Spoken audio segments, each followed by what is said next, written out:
What if I told you history's most feared dictators, Hitler, Stalin, Mao, and Kim Jong-un, all followed the same playbook to gain total control? It's not luck. It's a formula still used today. Most people don't realize they're being controlled until it's too late. Step 1. Create a crisis. The bigger the fear, the better. The rise of any dictator begins with chaos. A crisis, whether real, exaggerated, or completely manufactured, is the foundation of all authoritarian rule. Why? Because fear makes people desperate, and desperate people are willing to trade their freedom for the promise of security. In times of stability, people demand freedom, democracy, and the protection of rights. But when they feel their safety is at risk, they stop caring about freedom. All they want is someone who will fix the crisis. Example 1. Germany in the 1930s. After World War I, Germany was in ruins. The economy had collapsed, and hyperinflation had made the currency virtually worthless. Unemployment soared, businesses closed, and people were starving. This economic chaos created the perfect moment for Adolf Hitler. Hitler didn't need a military coup to seize power, he just needed to exploit the fear. He presented himself as the savior who could restore order, rebuild the economy, and make Germany great again. He promised stability, and desperate people believed him. But what they didn't realize was that giving up their freedom in exchange for safety is always a trap. Example 2. The Russian Revolution. Stalin's rise. In Russia, the revolution had already torn the country apart. The monarchy had fallen, but there was no stable system in place. People were starving, rioting, and looking for someone to restore order. Stalin took advantage of the chaos and positioned himself as the strong leader who could fix things. He promised to rebuild the nation, but in reality, he was laying the groundwork for a totalitarian regime. Once the people believed he was their only hope, he gained the power to control every aspect of their lives. Lesson: fear makes people obedient, and a fearful nation is easier to control. Step 2. Find a scapegoat. Blame someone else. Once fear takes hold, the next step is to find someone to blame.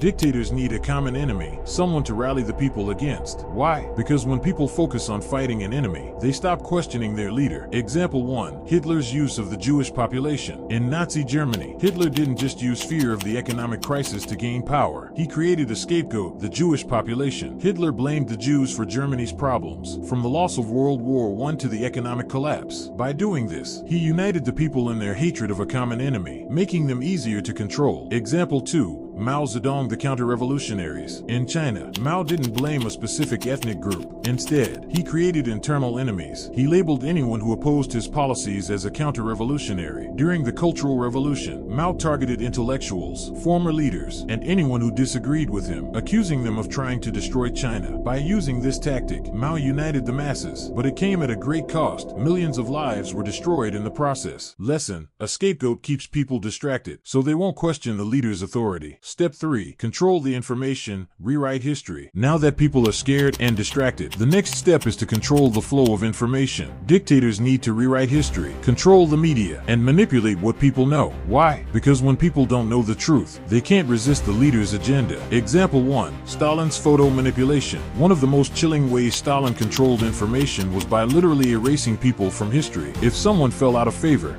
Stalin had them removed from photos, their names erased from textbooks, and their contributions denied. It wasn't just political enemies that he eliminated, it was anyone who could threaten his authority. Example 2. North Korea's fabricated history. North Korea is perhaps the most extreme example of information control today. The government has created a completely fabricated history, where leaders are depicted as godlike figures with supernatural powers. The people are told that nothing in their country is wrong and that their leader can do no wrong. They have no access to outside information, no way to verify facts, and no choice but to trust what they're told. Lesson: whoever controls the past controls the future. Step 4. Become the savior. Cult of personality. The final step in the dictator's playbook is to create a cult of personality. The leader needs to be seen not just as a politician, but as a savior, someone who is above reproach and who can never be questioned. This is done through propaganda and constant reinforcement of the leader's divine status. Example 1.